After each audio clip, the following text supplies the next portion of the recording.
شروع کرتا ہوں اللہ کے ببرکت نام سے جو بڑا مہربان اور نہایت رحم کرنے والا ہے۔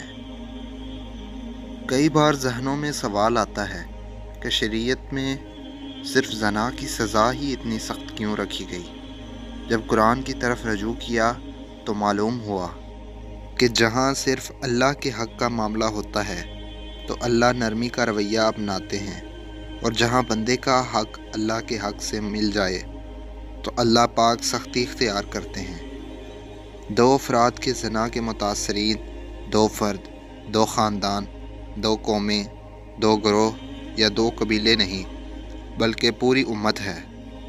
قتل کے گناہ کی سزا بھی قتل ہے، جیسا کہ قرآن مجید میں ارشاد ہے، جس نے ایک انسان کو قتل کیا اس نے پوری انسانیت کو قتل کیا۔ مگر یہاں آپس میں صلح صفائی کی بنیاد پر دیت کی رعایت بھی دے دی۔ چوری کی سزا ہاتھ کاٹنا، قتل کی سزا قتل ہے، مگر زنا کی سزا یوں بھی اپنی شدت میں بڑھ کر ہے کہ یہ چھپ کر نہیں بلکہ سرعام مجمع میں دینی ہے، اور ہر پتھر جسم کا ایک زخم بنائے گا جب تک جان نہ نکل جائے۔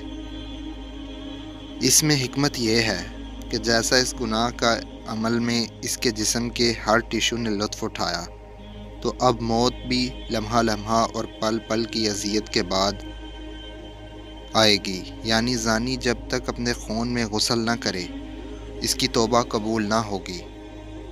مگر کیا اللہ پاک اتنے بے انصاف ہیں کہ ایک گناہ کی اتنی بڑی سزا رکھ دی مگر اس سے بچنے کی کوئی ترغیب یا طریقہ نہ سکھایا؟ ایسا نہیں ہے۔ اللہ تعالیٰ نے اس امت کو اپنے نبی الصلاۃ والسلام کے واسطے سے قرآن و حدیث کے ذریعے اس گناہ سے بچنے کے لیے پورا پلان پیش کیا ہے، احکامات کی پوری لسٹ ہے کہ مکمل فہرست ہے۔ آئیے ان سب کا جائزہ لیں۔ پہلا حکم استئذان یعنی اجازت طلب کرنا۔ کسی کے گھر یا کمرے میں بلا اجازت مت جاؤ۔ بھائی بہن کے، باپ بیٹی کے، ماں بیٹے کے کمرے میں جانے سے پہلے اجازت طلب کریں۔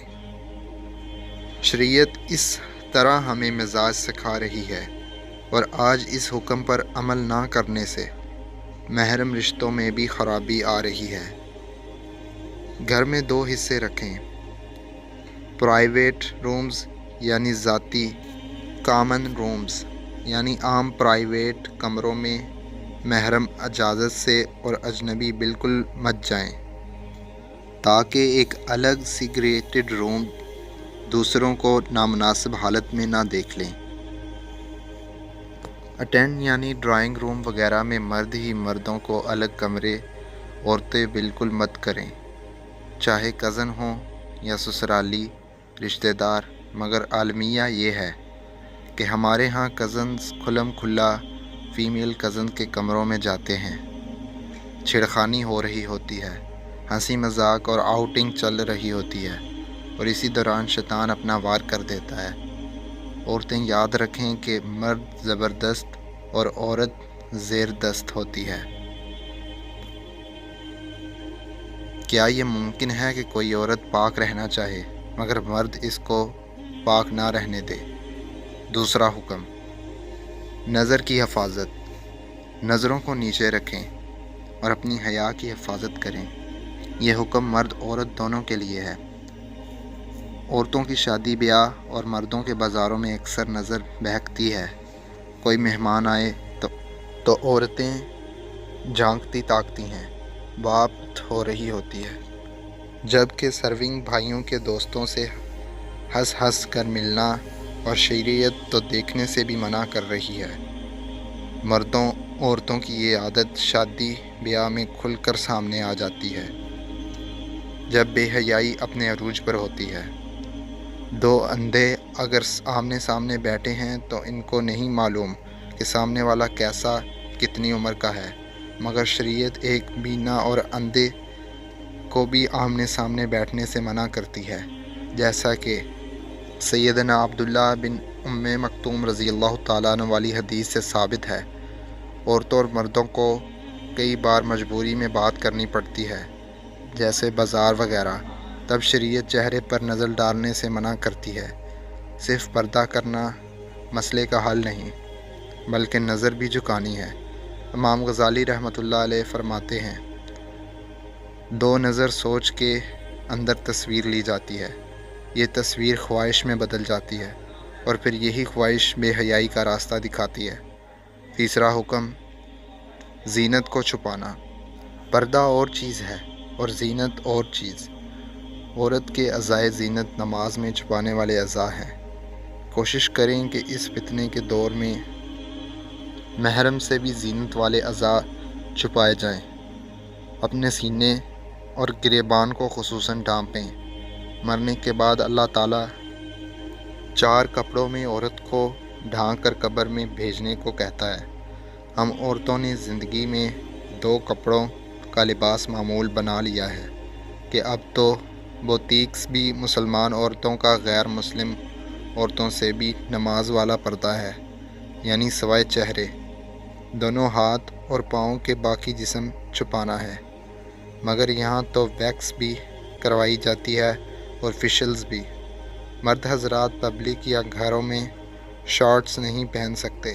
آپ حیا دار ہوں گے تو گھر کی عورتیں بھی اپنی حیا کو مقدم رکھیں گی، ورنہ سب سے پہلے بگاڑ گھروں کے ماحول سے شروع ہوتا ہے۔ ماں اور بہنوں کے نامناسب لباس گھر کے لڑکوں میں حیا کی کمی کی وجہ بنتے ہیں۔ یاد رکھیں، جب عورتوں نے اپنے ستر کا خیال نہ رکھا تو محرم کا دشمن بن گیا۔ جب اللہ کی مقرر کردہ حدود و قیود کا خیال نہیں رکھا جائے گا تو باپ بیٹیوں کو خود ہی حلال کر لیں گے۔ خدارا اپنے گھروں سے فسق کا ماحول ختم کریں۔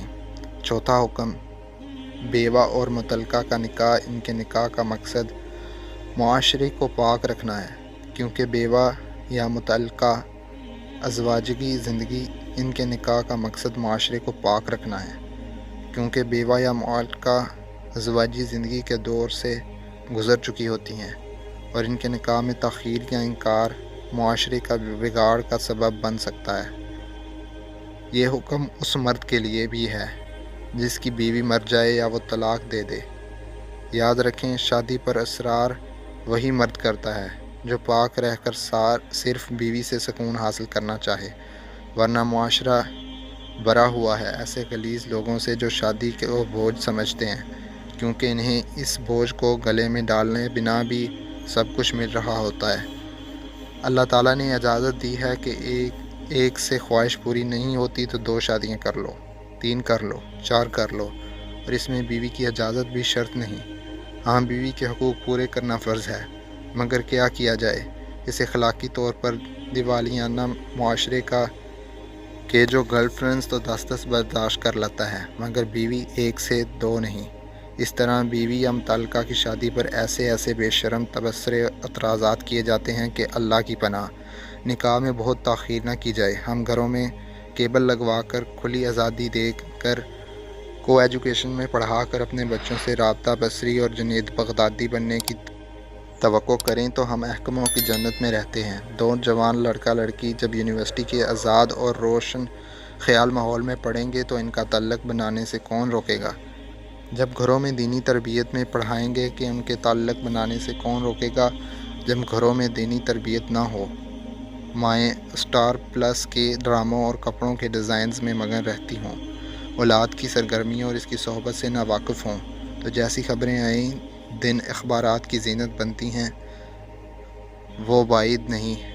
مگر ہمیں تو یہ سکھایا جاتا ہے کہ جب نظروں میں حیا ہو تو پردے کی ضرورت نہیں۔